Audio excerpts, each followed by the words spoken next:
what is going on, you guys? Bashtianygo here, and today I'm coming at you with my updated Centurion deck profile.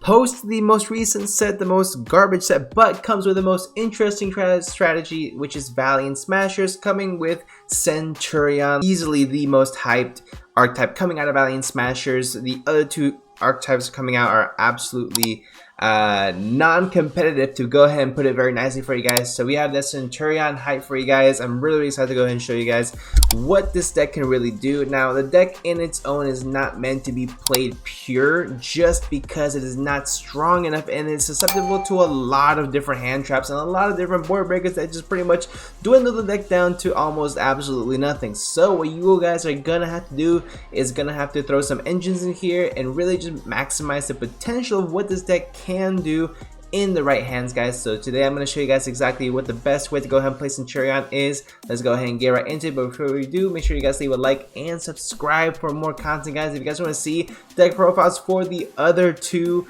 archetypes coming out of Valiant Smashers, I already have some templates on the channel, but if you guys want to see more updated, more competitive builds, let me know in the comment section down below and I will do my very best for you guys. But without further ado, let's get right into it. Here we are, guys, with our updated Centurion deck profile. I'm so excited to go ahead and show this to you guys. So previously, when I had given you guys my breakdown for what Centurions can essentially do, the breakdown of every card, the deck list, and an additional combo as well, I told you guys that the Super Heavy Samurai engine was probably going to be the best one, the most budget-friendly one, but I said either or at the time, but then I started thinking, why not both? Why not both, guys? We are slapping in the Horus engine and Super Heavy Samurai engine into this, and at the very end of the video, I am also going to have some test hands for you guys, so you guys know exactly how the deck should play out, what the deck can do. Summon a Calamity if you guys do not know already, but even after Calamity is long gone, we have Red Dragon Supernova, and we have the Cosmic Blazar Dragon right over here as well. Two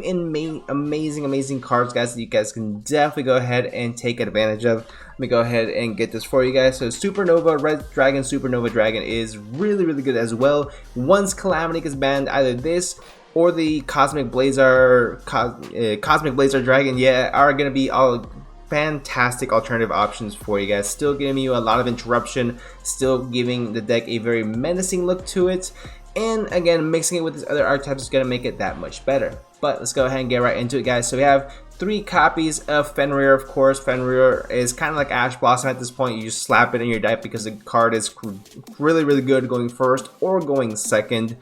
Then you play, of course, your Centurion stuff. We have 3 copies of Primera, 3 copies of Shredia, and 1 copy of Emmet 6. Shredia is going to be a lot better in the upcoming year after the Maze of Memory set. Once we get Bonfire, we do not have Bonfire yet. So if you guys, I know some of you guys asked that in the breakdown. Bonfire has not released here in the TCG, not in Valiant Smashers at least. Once it comes out, we'll be able to go ahead and play this card, but don't worry, guys, it's still extremely consistent, and that's where the Super Heavy Samurai engine really comes into play, because it has 2 lines of play it can do for you, which I'll go over in just a second. So we have our Centurion monsters. Now onto the super heavy stuff. We play the small package, 3 motorbike, 3 Wakaushi, 1 Big Benkei, and then 1 copy of Soul Gaia Booster. This is probably the best engine to play because it gives you 2 things. 1, it gives you consistency to search out your Shredia by letting you access the Infernal Flame Banshee from your extra deck with the greatest of ease, slapping down 2 level 4 monsters, no problem at all. And it also has an amazing effect where it can search you out any Pyro monster from your deck. And what is Shredia? It's a Pyro monster. So not only does the Super Heavy Samurai engine add great consistency to your strategy, it also adds the ability to add interruption. Yes, guys, you heard me right. Obviously, we all know that the Super Heavy Samurai engine is primarily really good because it gives you a free Baron on your 5th summon, without having to even normal summon to go ahead and use this, which of course Centurion is going to need that normal summon. So it is a perfect mesh of strategies to go off of. Next up, guys, for the horror stuff, I play 1 Happy, 1 of the one I cannot pronounce, and 3 copies of Imsteady to go ahead and search out our 1 copy of the King Sarcophagus. I kind of want to mess around with more copies of King Sarcophagus just in case, but I've been having a good amount of success with this enough. Now, the reason why I like having the Horus engine in addition to the Super Heavy Samurai engine, guys, because of course we already understand that the Super Heavy Samurai engine gives you consistency and it gives you interruption. So why not play Horus that gives you both consistency consistency and interruption. So with this, you can make the Dingirsu to give you additional board breaking ability and the ability to go ahead and protect your cards, but also you go ahead and make the zombie vampire. And what does this do? It only strengthens your horse package by dumping more potential to the graveyard, but it also gives you access to Centurion cards in the graveyard, which you can potentially bring back as well, especially M6, like a special summon itself from the graveyard also. So I thought that was a cool little neat interaction there. There are potentially some other cards you can still go ahead and use, guys. Number 90 Photon Lord, number 38 Titanic Galaxy, if you guys want to go for a more interruption based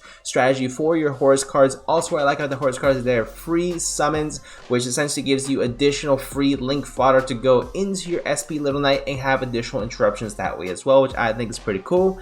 And last, to round off the monsters, guys, we play 3 copies of Ash Blossom and Joyous Spring to round off 26 monsters in the main. Now for the spells, 3 copies of Stand Up Centurion. It is a must of. This field spell is ridiculous for the strategy, letting you immediately synchro summon during your turn, your opponent's turn, everybody's turn. You get a free synchro summon, and 9 times out of 10 gonna be for a level 12, which is another reason why I do like the Horus package in here, because it gives you free level 8s in the event you cannot summon out Trudia. It's perfectly fine, or M6. It gives you a free level 8 body on board, which you just need Primera to go ahead and go into a level 12. Go into your Crimson Dragon, target, and then summon out your free Calamity, and you skip your opponent's turn, you OC Cannon from there. Free wins for you guys as well. So we have the 4th copy of Stand Up with the Terraforming also. Now, for the rest of the spells, guys, we play 3 copies of Emblema of Oath. Pretty cool card as well. Plays Centurion monster from deck to spell trap card store, or plays a Centurion spell trap directly from your deck. So what you can do is that you can actually go ahead and set the field spell as well, because it doesn't say in the spell and trap card zone. So you're essentially playing 7 copies of the field spell, which I think is definitely necessary. But you can also go ahead and mess around with the trap cards, guys. I didn't really like the trap cards enough to go ahead and put them in, but realistically, if you guys want to go ahead and try them out, you can easily take out the 2 copies of Triple Tactics Talents and slap in these 2 trap cards, because they do have some type of viability and they are decent enough to play. I just think Triple Tactics Talents is a little bit better, but again, I'll leave that to you guys to decide. I'm just giving you guys the best template that I think is possible. Next, we have, of course, Called by the Grave and 3 copies of Imperm to round off the extra deck. I think the 3 Ash, 3 Imperm, by far the best hand traps in the current format. You cannot play a deck without these cards, and I really want to go ahead and fit as much firepower in here, guys. 40 card main deck consistency, power, everything that you could ever ask for in this deck has it. Right now, on to the extra deck, guys. We have SP, we have IP. I'm already getting mixed up. They're the same card essentially. No, they're not. They're 2 ridiculously good cards, but you are gonna need to play both of them. SP Little Knight, IP Masquerena, and SP Little Knight. Infernal Flame Banshee for consistency, of course. 1 Dingirsu and 1 Zombie Vampire. Typhon Sky Crisis. We got 1 AA Zeus. We got the Axel Synchro Stardust Dragon, which we will need, of course, for the Baron line. We got 1 Cyframe Lord Omega, or you can play whatever level 8 synchro of your choosing. I think Cyframe Lord Omega is pretty cool, but you can go ahead and play this guy if you want. Draco Berserker. I think you can also play other Sword Soul synchros, because they're all level 8 as well. It's up to you guys, up to you. But we need to play Baron. We need to play Crimson Dragon, because this pretty much makes it possible. We give 2 copies of the Centurion Legatia, or Lagudia, whatever his name is. 1 Calamity and 1 Cosmic Blazar Dragon to round off the extra deck. No side deck yet, guys. No side deck, because I think it really depends on what the meta really unfolds to. Is Centurion gonna see a lot of hype, in which case you're gonna need to play stuff for Centurion, and we haven't figured that out yet. So no side deck as of yet, guys. But if you guys want to see an updated side deck, give me about a week or so. If you guys are still interested, let me know in the comment section down below, and I'll go ahead and get that out to you guys. But without further ado, guys, that is gonna be it for the deck itself. Let's get into some test hands. All right, guys. So here we have our very first test hand. So you can already see. We already have Kain Sarcophagus in hand. We already have Wakaushi in hand. We already have the Trudia in hand. So this is going to be absolutely crazy what we can actually go ahead and do. So go ahead and play it out. I'm not going to tell you guys right now, I definitely do not play this as optimally as I probably could have. So essentially what I want to go ahead and do here is we could realistically have gone for an Infernal Banshee play and search out a second copy of Trudia, but that doesn't get us anywhere. And we can't go into the Baron line because we don't have a level 2 in the graves. What's the next best thing you can do? Free IP Masquerena for you guys. Normal summon a Trudia, and you go 1 card full combo. Summon the Primera. Primera is going to special summon itself. Primera, search the stand-up Centurion. Activate stand-up Centurion. Here what you can do also is you can activate the stand-up Centurion to go ahead and set your M at 6 and then special summon it. But we go a different route, guys. I want to go ahead and show you what we do instead. So with Gold Star Conflict, we can activate the effect. Send the Wakaushi that we don't really need. Realistically, we could have still kept it in our hand in the event that we wanted to use it for a pendulum summon, but regardless, we're gonna go ahead and keep it moving, guys. So what we're going to do, we're gonna send the Imseti to the grave, special summon Imseti because as a free level 8 special summon, and we're actually gonna go ahead and synchro summon using the Imseti and the Centurion card because again, it is the exact same play, the exact same play, guys, except we're using the Horus cards instead. So we're gonna go ahead and get the Lagashia. Lagashia is gonna draw us a card on special summon. We get you with Tactics Talents because we're really good at this game. And next, we are actually going to go ahead and use the end phase effect of the Lagashia to go ahead and special summon, not special summon back, to bring back the Primera into our spell and trap card zone as a continuous trap. You hit play and then you go ahead and activate some effects. The second that you get the chance, guys, you activate Primera, activate your Dia, whatever chain links you want, does not really matter. Special summon the Trudia, special summon the Primera. This becomes level 8. Then Primera is going to let you search, which we're going to do in just a little bit, and you activate the Centurion, stand-up Centurion as well to go ahead and immediately synchro summon on your opponent's turn, which is ridiculous to think about. So we're actually going to go search the M at 6. Why not at this point? And Crimson Dragon's then going to go ahead and activate its quick effect, which lets you target the Legacia and then special summon one of the exact same level, which of course is going to be our Calamity, turning off our opponent's entire board. In the event they could do anything, because they cannot, what we can do is we can actually go ahead and use IP and Legacia to go ahead and make SP, and we can actually use the Centurion search for Primera to go ahead and search into a Trudia, and then we have full combo again next turn. The M at 6 search doesn't really matter, but you have 2 cards in hand, you have amazing follow-up, you have the imperm sets in the event, but they can't even activate anything because you have Calamity on board, so you just go full combo, knock them out. And that's pretty much going to be it for test hand number 1, guys. Absolutely nuts. Let's go ahead and show you guys Infernal Flame Banshee at work in test hand number 2. Alright, guys, so here we have it. So we have this the Super Heavy Samurai motorbike in hand. So what does that mean? We can definitely go for a Baron line, but that is not what we're gonna do because we have something missing here, guys. We don't have a Centurion starter. And that's exactly where Super Heavy Samurai comes into play. We're gonna go ahead and special summon out the Fenrir for free, of course. Activate the motorbike, search Wakaushi. Wakaushi, go ahead and activate to set the Big Ben K and the other pendulum scale.